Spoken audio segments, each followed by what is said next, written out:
All right, we're going to get started with the meeting of the Regional Flood Control District. Good morning, Mr. Chairman, members of the board. Item number 1 is comments by the general public. This is the first time set aside for public comment. Anyone wishing to provide public comment with regards to an item on today's Regional Flood Control District agenda, please step forward to the microphone, state your name, spell your last name for the record, and please limit your comments to 3 minutes. Seeing none, we'll go ahead and close the first public comment period. Thank you. Item number 2 is action to approve the agenda with the deletion of any items. Mr. Chair, the agenda is in order for approval. I'll entertain a motion. Motion to approve. There's a motion to approve the agenda. All those in favor? Aye. Aye. Any opposed? All right, motion carries. And I'll note for the record that Commissioner Segerblum is excused from today's meeting. Item number 3 is action to approve the minutes of the July 11, 2024 meeting. And Mr. Chair, the minutes are in order for approval. All right, entertain a motion. Motion to approve.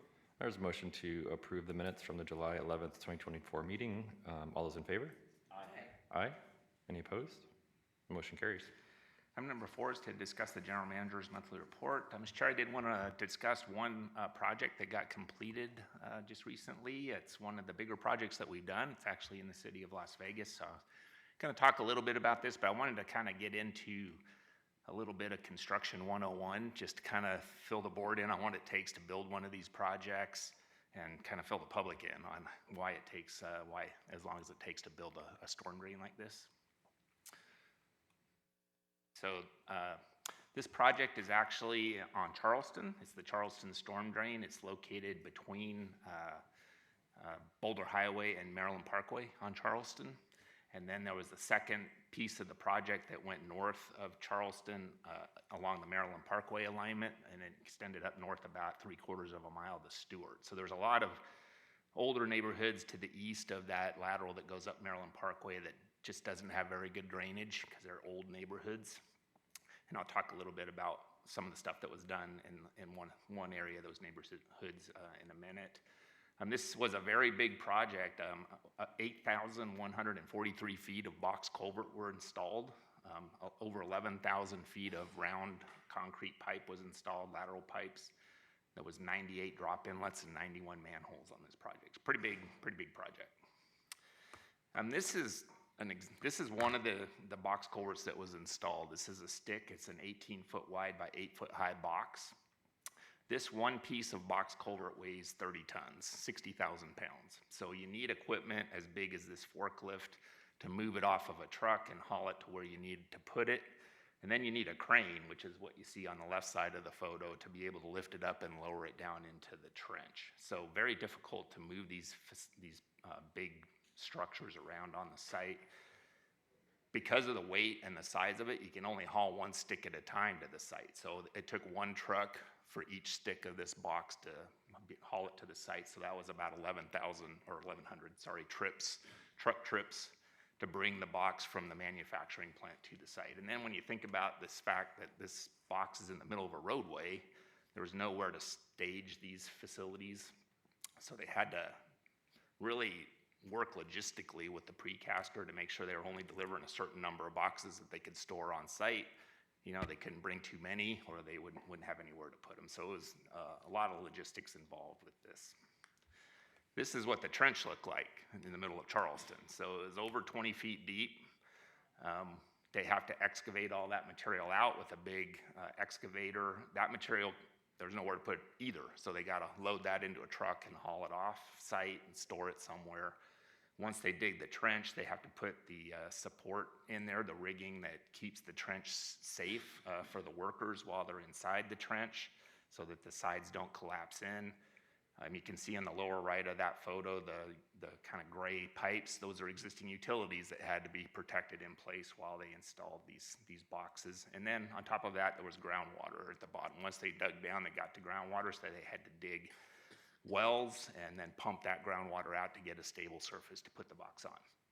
So as the public's driving by this thing, all they see are the barriers. They don't see this giant canyon in the middle of the roadway, and they don't understand why it takes so long to build a facility like this. This is one of the reasons why. It's just difficult construction. And then if you think about a 30-ton piece of box culvert hanging on a crane that they're trying to maneuver down into this trench and avoid the utilities and get it where it needs to be and not put it on any workers that are working down in there.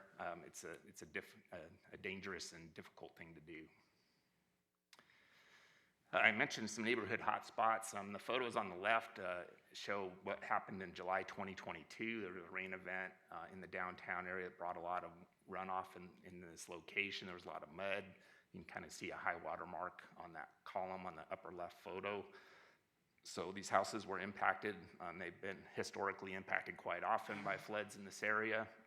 So the Maryland Parkway facility will reduce the amount of flow getting here to begin with. And then what flow does make it here, we put additional drop inlets in, and then we improved the drainage easement there. You see in the right photo, just to make sure that that water can get out of this neighborhood, and should be a marked improvement to what they've been experiencing as a result of the rains. As I mentioned, this was one of our bigger projects. Cost-wise, it was a bid of $54.5 million. $39 million of that was the Regional Flood Control District share. There was about $10.5 million that RTC put in for some street improvements and some bus shelter pads and things like that. The Las Vegas Valley Water District also installed about 8,000 feet of new pipe and replaced some old water lines. So we were able to combine this project with the water line project, get it all done at once. Construction started in October of 21, and it just completed this month. And I'll note also that it was really kind of two projects, because the Charleston project they got that Charleston storm drain put in first and basically got Charleston opened back up, and then they started working on the Maryland Parkway. So it was kind of like two projects back to back. Another reason why the time was so long. And then the contractor was Las Vegas Paving. Atkins was the designer on this project, and the City of Las Vegas internal staff did the construction management. So with that, again, concludes my report. I'm happy to answer any questions if you have any. Thank you, Ms. Parrish. Mr. Fresher? Yeah, no, thank you so very much. That was a really good presentation, Mr. Rector. I remember, I think it was last year when I went on a tour of the facilities, and I was really astounded by how dangerous the construction project was. I could feel it. I'm looking at these very large machines that were pretty close to the edge of those, and just knowing a little bit about the structure of the sediments that are here in the valley. Any one of those, I know they had to short them up, but you could see where they were threatening. You had the walls were threatening to collapse. I just wanted to commend the entire team for the safety. As far as I know, no one was seriously injured, and they took a lot of care. And I think that I'm really happy that our friends here to the south, got their drainage improved.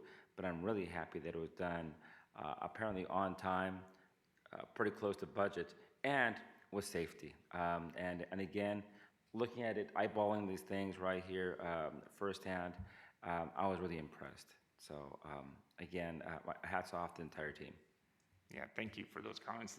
You're right, we did stop at this site with our Citizens Advisory Committee tour that we do every other year, and you came along on that tour, and we did visit this site. That was on the Maryland Parkway piece that we were working on. That was actually the smaller box, but still pretty big. But yeah, thank you. And it was, as far as I know, there were no injuries that I've heard of on this project. So despite all the difficulties and trying to keep traffic through and getting these big structures in, it went really well. Very good. Yep. Mayor? Push me in, thank you. Through you, Mr. Chairman. Obviously fabulous. Can you explain when they both say August 23 here? Are they, I see the bridge or overpass there. That last, yeah. Oh. What's that? And then now is that totally dry? Actually, that's just a question slide. So those are just, that's a detention basin. Has nothing to do with the Charleston project. That's the Red Rock Detention Basin that had some water in it in August of 2023. So those are just background pictures. On your original diagram, you showed the next phase going north. What is that plan? Is that into North Las Vegas then, or what? I mean, we're thrilled to death you've got this going, because we know the drainage is always downhill and always ends up on the east side. So this is really remarkable, and we're delighted. But next phase? So the piece going north here that's in the red oval is already done. We are going to be extending the Charleston storm drain from Maryland Parkway up to Maine. That's another project that's coming in, so that'll extend the You're facility going west, but how about West. going east? Are you in? It's all done to the east, all the way to Flamingo Wash. So all we need to do is build this one last phase up to Maine, and the whole system will be done in Charleston, east of I-15. So is that scheduled for what, 26 or It's 27? It's or imminent. now? It's imminent. We'll- Excellent. Yes, it's coming soon. Excellent, wonderful, great. Because we're going to get storms now. We're hoping for some cooler weather, and comes the floods. So thank you. Mayor, I might add that when I recall in the past driving south on Maryland Parkway, right in the Bonneville area, right about where the center is, there used to be really bad flooding. And afterwards, when you drove through, there'd be like, rocks the size of, from softballs to small bowling balls, left strewn out throughout there. You could say, oh my gosh, that was washed up from out there. So this should pretty much address and solve that issue, right? Yes. Yeah, it was really needed. So, I can't wait to see. I'm kind of hoping we have a nice big storm just to see the sucker work. Yeah. Rain, please. Let's not wish for that. Easy now. One more question, if I could, through you, Mr. Chairman. As a resident here, we always see the storm drains that are supposed to be open for the water. Sometimes we see these rolled straw, looks like rolled straw, probably is a filter. But should people move those out of the way or what, when you see them? Yeah, what you're referring to are wattles. They're called wattles, and they're just like you said, they're That's a rolled good up name for straw, them. and it's for water quality. So as smaller storms, the water quality storm is a very small storm. That water's supposed to hit that wattle, and it holds the water back so that sediments and pollutants can filter out before it goes in the inlet. Technically, those are supposed to be picked up before a storm hits, if it's a bigger storm than the water quality storm, to clear the inlet. But the reality is they shouldn't be letting those pollutants leave the construction site.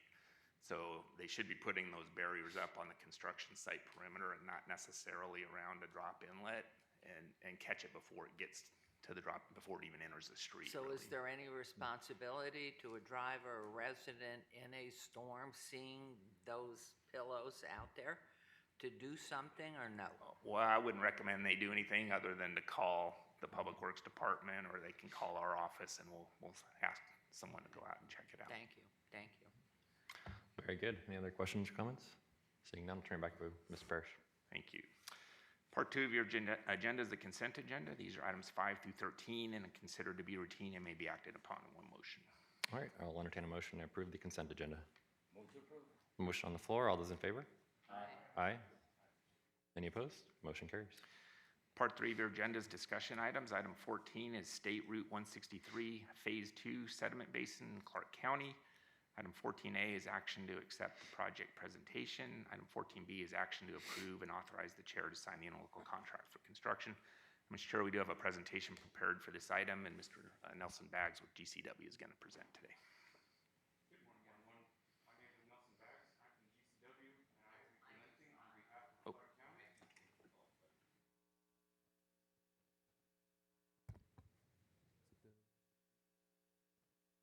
Try it again, see if it's working. Hello? There we go. Hello, everyone. My name is Nelson Baggs. I'm from GCW, and I'll be presenting on behalf of Clark County for the SR 163 Phase 2 Sediment Basin.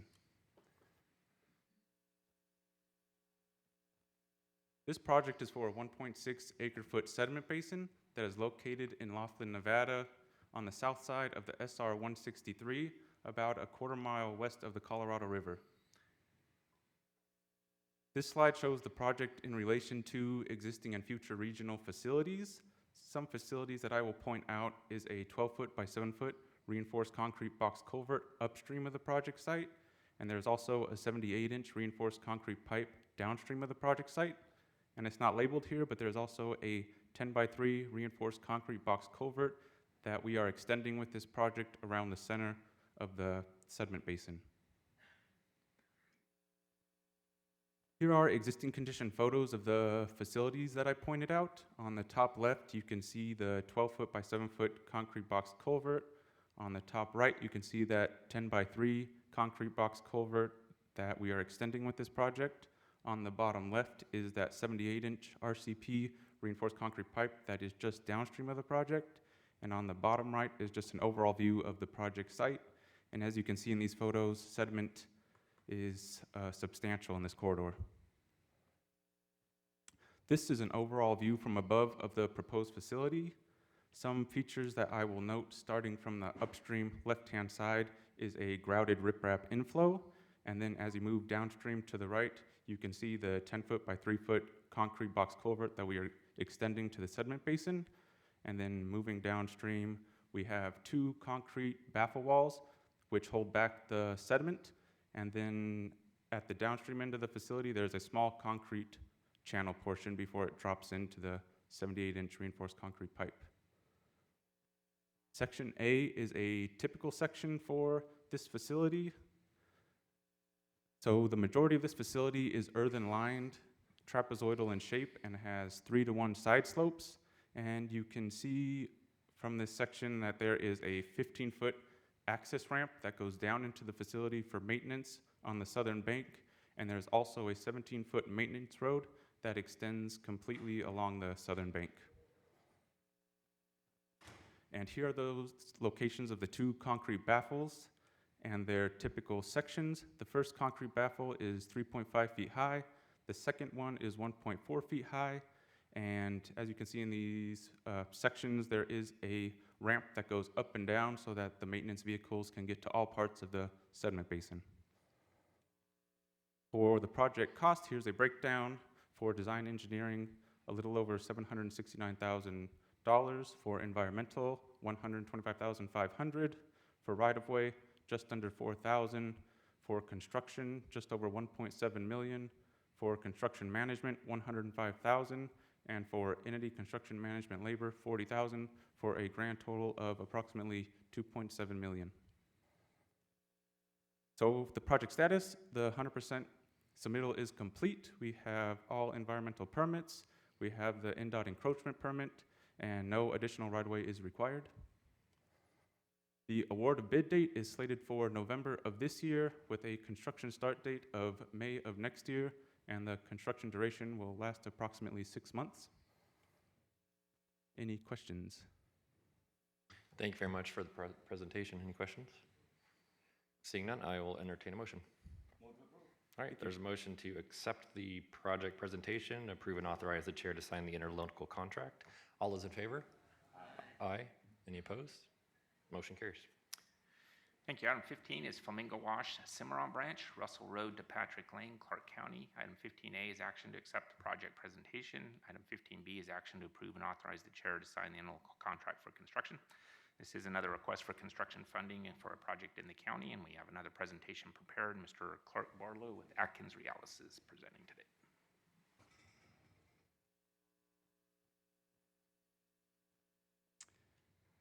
Good morning. My name is Clark Barlow. I'm with Atkins Realis. I'm pleased to be here to give this project presentation for the Flamingo Wash Cimarron Branch flood control improvements from Russell Road to Patrick Lane. This project was done in cooperation with Clark County Public Works and the Regional Flood Control District. The project is located in the southwest part of the valley. You can see here it's right near where the 215 sort of bends north. There's the new Durango Casino and Resort. There's the IKEA right there, right along that bend. This is an area that's experienced a lot of growth. There's a lot of development, and so there's a need for flood control, permanent flood control solutions in this area. The project is approximately a half-mile long of permanent flood control or flood channel lining. There's 5 regional flood control facilities that are part of this project. The 5 facilities connect to an existing dual reinforced concrete box culverts that eventually carry the floodwaters into Flamingo Detention Basin. The specific improvements that will be constructed with this project start with a 12-foot wide reinforced concrete box culvert at Patrick Lane. It then transitions into an open channel segment that's also 12 feet wide. Another reinforced concrete box culvert will be constructed at Oquendo Road, which is also 12 feet wide, and then transitions back to an open channel and eventually to a 15-foot wide open channel before connecting to existing dual 10x6 reinforced concrete box culverts in Russell Road. Some of the project elements are shown here on the left-hand side. You can see a picture of the current unlined channel, as well as a representation of the typical section of concrete lined U-channel with a manway on the west side, 5 feet wide, and a 15-foot wide access road on the east side. On the right-hand side of your screen, you see a picture of one of the reinforced concrete box culvert crossings in a typical section of that 12x6 reinforced concrete box culvert. The project costs are shown here. The design is approximately $450,000. Entity design labor was $60,000. Right-of-way costs were approximately $4,500. Environmental was $43,000. $10,000 has been budgeted for a future LOMAR to update the flood zone in this area after the project is complete. Construction is expected to be $8.2 million, with construction management being $700,000, and entity construction management labor being $65,000, for a total project cost of $9.5 million. The project status is shown here. Design documents are 100% complete. All necessary right-of-way and easements have been obtained, as well as all necessary local, state, and federal permits, including environmental. The project is anticipated to be awarded in November of this year, with construction starting in April of next year, and the project is expected to last just under a year at 340 days. That concludes my presentation. If there are any questions. Thank you very much. Any comments or questions? Seeing none, I'll entertain a motion. Move to approve. There's a motion to accept the project presentation and to approve and authorize the chair to sign the interlocal contract. All those in favor? Aye. Aye. Any opposed? Motion carries. Thank you. Item number 16 is comments by the general public. This is the second time set aside for public comment. Anyone wishing to provide public comment with regards to any matters before the Regional Flood Control District, please step forward to the microphone, state your name, spell your last name for the record, and please limit your comments to 3 minutes. Seeing none, we'll go ahead and close the second public comment period, and we are adjourned with the Regional Flood Control District. We'll get started with RTC in about 5 minutes. Thank you.